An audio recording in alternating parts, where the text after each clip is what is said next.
Hi, this is Raphael Pope-Sussman for the Center for Court Innovation. Today I'm speaking with William Kelly, professor of sociology at the University of Texas, Austin, and the author of the new book, Criminal Justice at the Crossroads, Transforming Crime and Punishment, from Columbia University Press.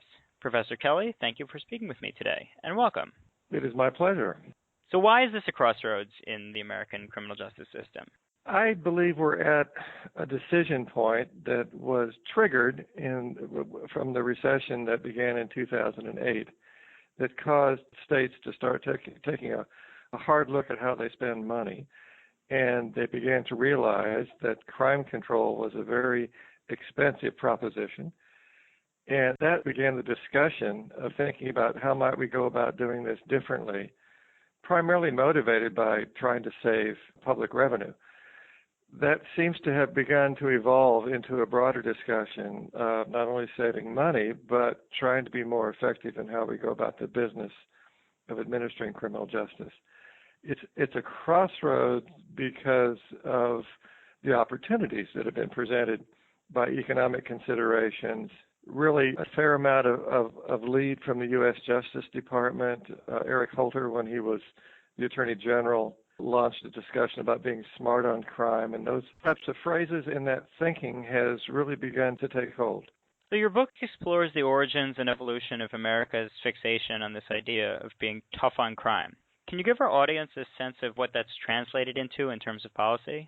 Well, beginning in the early 1970s, we shifted policy rather dramatically from focusing more on rehabilitation than on punishment. The events of the 1960s, 1970s, high crime rates, race riots, campus protests, led to the evolution of a focus on controlling crime, primarily through the mechanism of punishment. That policy at the time made really quite perfect intuitive sense. The problem is disorder, the remedy is punishment. Policymakers got it, the public got it, and that launched decades of what we call crime control or tough on crime policies that led to, among other things, really substantial capital investment in things like prisons, extraordinary expansion of the criminal justice system, fundamental changes in statutes like sentencing laws that shift discretion away from judges to more determinate sentences that in the end are more severe, changes in parole policies and laws that keep inmates in prison longer and longer. You know, as the dust has settled on 45 plus years of tough on crime policy, we see the largest prison system in the world. We are the country with the highest incarceration rate in the world. I think the public is getting to be familiar with the statistics that, you know, we have 5% of the world's population, but 25% of the world's inmates. The image that the world has about the U.S. is the use of incarceration, which is certainly a distinguishing point. But that's not the end result of the reach of the American criminal justice system. It is much bigger, much broader, and deeper than that. Jails serve to incarcerate huge numbers of individuals on a day-to-day basis.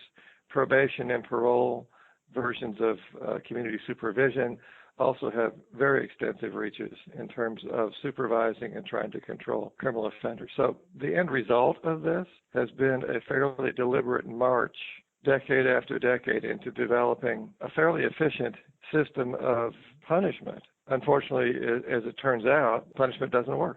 It's legitimate to want to punish somebody for punishment's sake. That's fine, but I think part of the bigger picture here is we need to appreciate that retribution as a motivation for punishment has no utility other than some emotional satisfaction or emotional release that we get from an eye for an eye type of approach. What was the biggest revelation for you in researching and writing your book?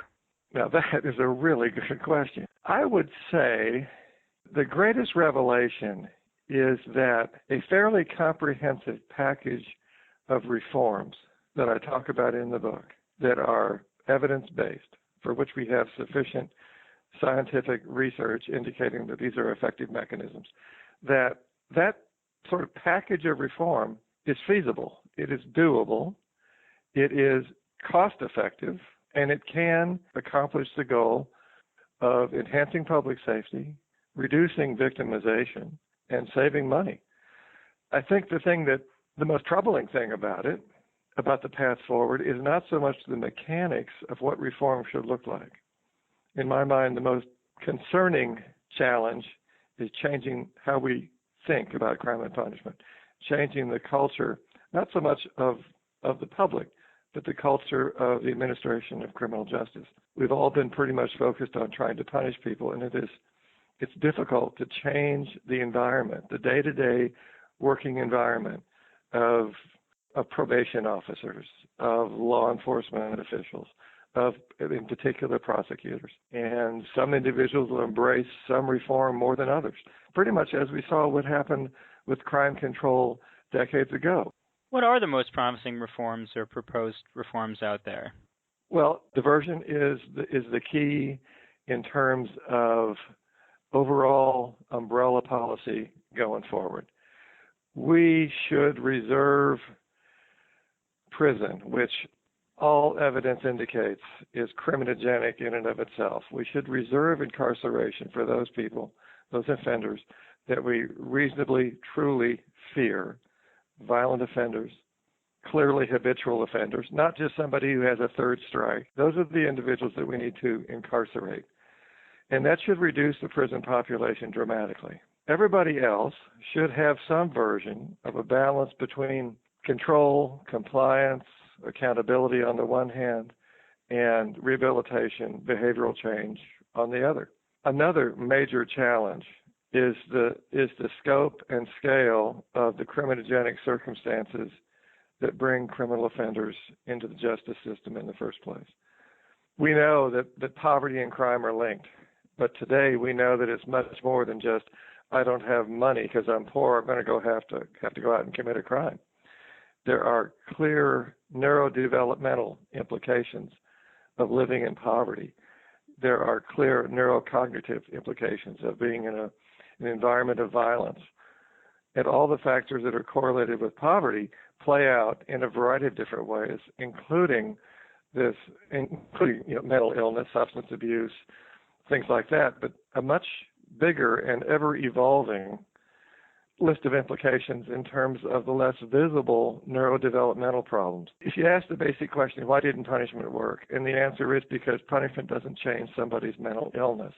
Punishment doesn't address addiction recovery. And punishment doesn't fix somebody who has a neurocognitive deficit or impairment. Punishment doesn't address why many people commit crime.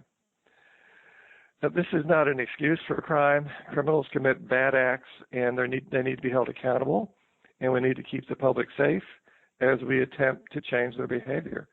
And in my mind, and I believe the evidence pretty clearly supports this, that environment of behavioral change is not prison, but rather a balance of supervision and control in the community and vigorous efforts at behavioral change. I'm wondering what you think the ultimate goal of reform is. Is all policy dictated by the bottom line? You know, I think the thing that's going to move the public and policymakers in the direction of serious criminal justice reform is precisely that, the money issue. We can debate till the end of time what is morally correct, what is ethically correct, what is fair, and what is just.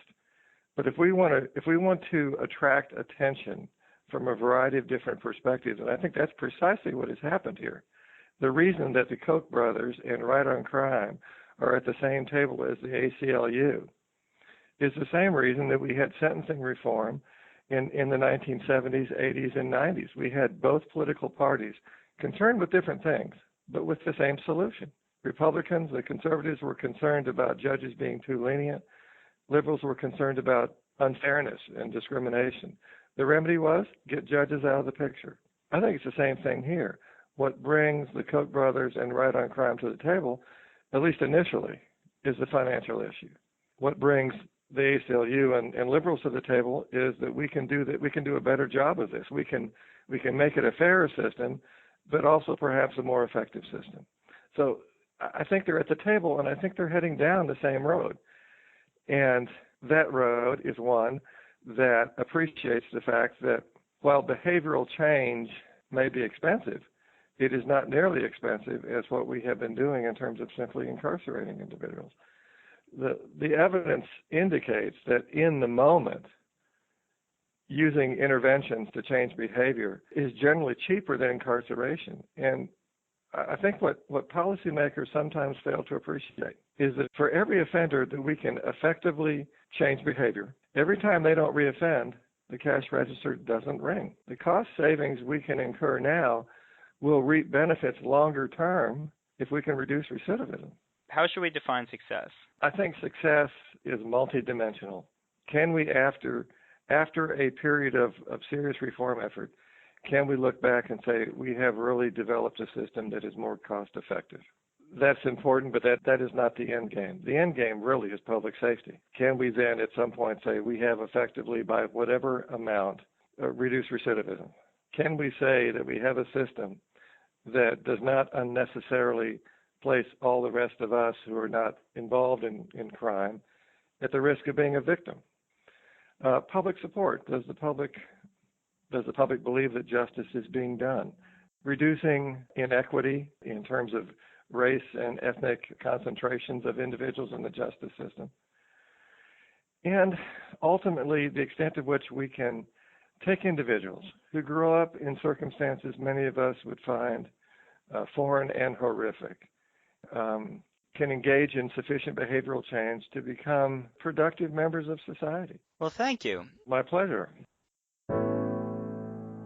This has been Raphael Pope Sussman for the Center for Court Innovation, and I've been speaking with William Kelly, author of the new book, Criminal Justice at the Crossroads, Transforming Crime and Punishment, from Columbia University Press.